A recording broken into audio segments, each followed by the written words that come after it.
Я посмотрела Ленина 6, общежитие вот это вот. Но это просто, конечно, ужас. Это просто ужас. Еще в 90-х это общежитие являлось одним из лучших и безопасных в городе. В здании располагался пункт полиции, за порядком в подъезде следили вахтеры. В наши дни картина выглядит иначе. Скопление мусора, грибок на стенах, провисающие провода и ужасающее состояние мест общего пользования. Условия у нас, конечно, ужасные сейчас. Как видите, никакого ремонта. Как у нас там, раньше у нас душевая была на 2-м этаже, ее у нас убрали перед самым Новым годом, несколько лет тому назад. Она сейчас как квартира.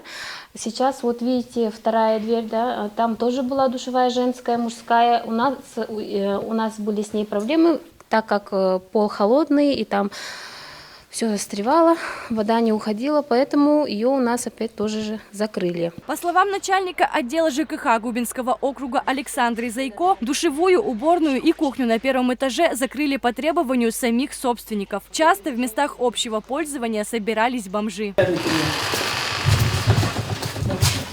вы здесь проживаете? он же этот печь. Как он здесь? Человек без места. Он зимой здесь сидит, да, лежит, у батареи вот здесь вот спит. От таких условий проживания многие собственники попросту убежали, сдав свои комнаты в аренду. Данное общежитие проблемное. Собственники не платят вовремя за коммунальные услуги. На данный момент долг составляет порядка 5 миллионов рублей. Правые были предложены на собраниях в установке видеонаблюдения, а также услуги консьержа.